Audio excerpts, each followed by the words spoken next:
अस्सलामुअलैकुम guys, welcome back to my channel. आज हम बनाएंगे लौकी का रायता।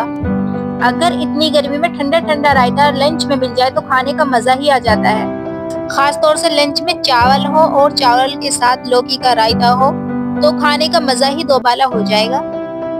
चलिए मजेदार सा लौकी का रायता बनाना शुरू करते हैं। जिसके लिए सबसे पहले मैंने लिए हैं 2 मीडियम साइज के लौकी। इन्हें मैंने छील कर रख लिया था। ये तकरीबन आधा किलो है। अब हम सारे लौकी को ग्रेट कर लेंगे। हम लौकी को बारीक बारीक ग्रेट करेंगे। वैसे ये रेसिपी और तरीके से भी बनाई जा सकती है। लौकी के मोटे मोटे पीसेस काट के और उनको उबाल के दरदरा पीस के भी हम लौकी का रायता बना सकते हैं। लेकिन ये जो लौकी ग्रेट हुई हुई होती है इसका जायका भी बहुत ज्यादा अच्छा आता है, इसीलिए हमने लौकी को ग्रेट किया है। और मैं आपको भी यही सजेस्ट करूंगी कि आप लौकी का रायता लौकी को ग्रेट करके बनाइएगा। चलिए हमने लौकी को अच्छी तरीके से ग्रेट कर लिया है और हमने एक बर्तन में पहले ही पानी को गर्म करने के लिए रख दिया था। जितने हमारा लौकी ग्रेट हुआ इतने पानी में भी बॉईल आ गया है। पानी में बॉईल आने के बाद हम सारा लौकी पानी में ही डाल देंगे और हाई फ्लेम पर एक उबाल आने देंगे। जब अच्छे से उबाल आ जाए तो गैस का फ्लेम हम लो कर देंगे और 7 से 8 मिनट के लिए लो फ्लेम पर ही पकने के लिए छोड़ देंगे। लौकी की जो कुकिंग है वो हम ओवर कुक नहीं करेंगे। लौकी को हम थोड़ा क्रंची रहने देंगे, क्योंकि जब रायते में लौकी का क्रंच आता है तो रायता और ज्यादा अच्छा लगता है। देखिए हमारे लौकी को 7 से 8 मिनट हो गए हैं। अब हमने इसको छान के एक प्लेट में ट्रांसफर कर लिया है। अब हम इसे रूम टेम्परेचर पर ठंडा होने के लिए छोड़ देंगे। अगर आपके पास वक्त की कमी है तो ऐसे ही पानी डालकर आप ठंडा कर लीजिए, ऐसे भी ठंडा हो जाता है। लेकिन ज्यादा बेहतर है कि हम इसे नॉर्मली ही ठंडा करें। अब हमने लौकी को ठंडा होने के लिए छोड़ दिया है। जितने लौकी ठंडा होता है इतने हम रायते के लिए दही तैयार कर लेते हैं। हमने 1 किलो दही ली है। हमने इसको पहले ही फ्रीज में ठंडा होने के लिए रख दिया था। ये अच्छे से ठंडी हो गई है। अब हम इसको अच्छे तरीके से फेंट लेते हैं। एक बात का ध्यान रखिएगा कि जितनी ज्यादा हम दही को फेंटेंगे दही इतनी ही ज्यादा क्रीमी बनेगी।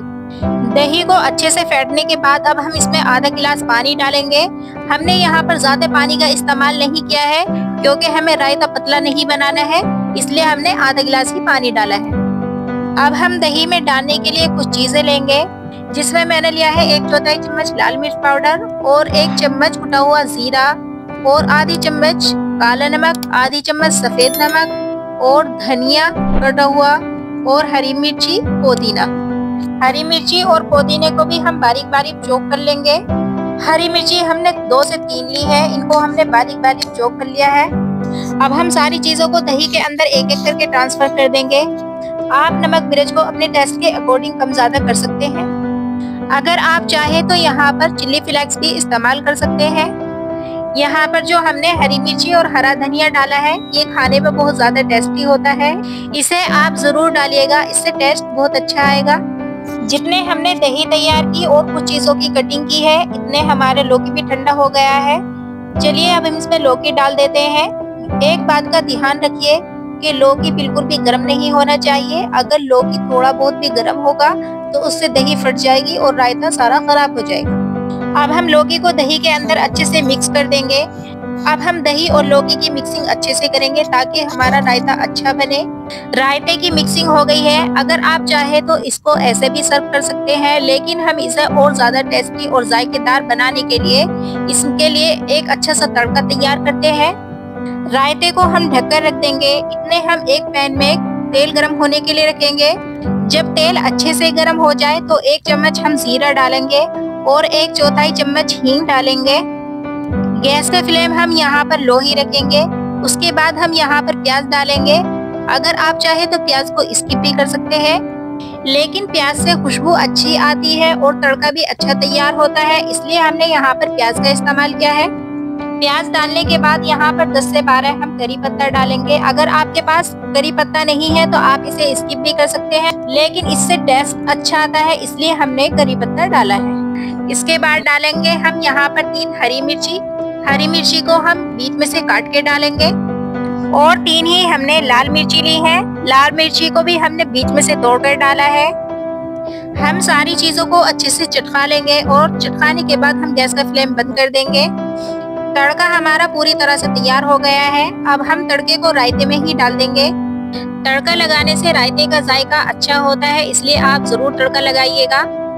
देखिए तड़के वाला देसी रायता बनकर पूरी तरह से तैयार है। ये खाने में बहुत ही ज्यादा टेस्टी है। आप इसे एक बार जरूर बनाइएगा, इंशाल्लाह आपको जरूर पसंद आएगा। अगर आप चाहे तो इसे ऐसे भी खा सकते हैं, ये खाली खाने में भी बहुत अच्छा लगता है, लेकिन आप इसे चावल के साथ बनाइएगा।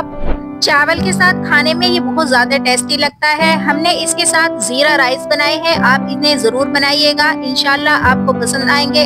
अब हम रायते को चावल के साथ सर्व कर लेते हैं। जब चावल और रायता मैंने अपने घर वालों को बनाकर खिलाया तो हमारे घर वालों ने बहुत ज्यादा तारीफ की। आप भी मेरे तरीके से चावलों के साथ रायता बनाकर जरूर खिलाइएगा, इंशाल्लाह आपके घर वाले भी आपकी तारीफ करे बिना नहीं रहेंगे और आपके घर वालों को ये बहुत ज्यादा पसंद आएगा। अगर आपको मेरी रायते की रेसिपी अच्छी लगे तो लाइक कीजिएगा, प्यारे प्यारे कमेंट कीजिएगा, वीडियो को ज्यादा से ज्यादा शेयर कीजिएगा और चैनल को सब्सक्राइब करना ना भूलिएगा। अगर आपको कोई रेसिपी चाहिए तो आप कमेंट करके जरूर बताइएगा, इंशाल्लाह हम आपके लिए जरूर लाएंगे। साथ में बेल आइकन भी प्रेस कर दीजिएगा। चलिए मिलते हैं नेक्स्ट वीडियो में। अल्लाह हाफिज।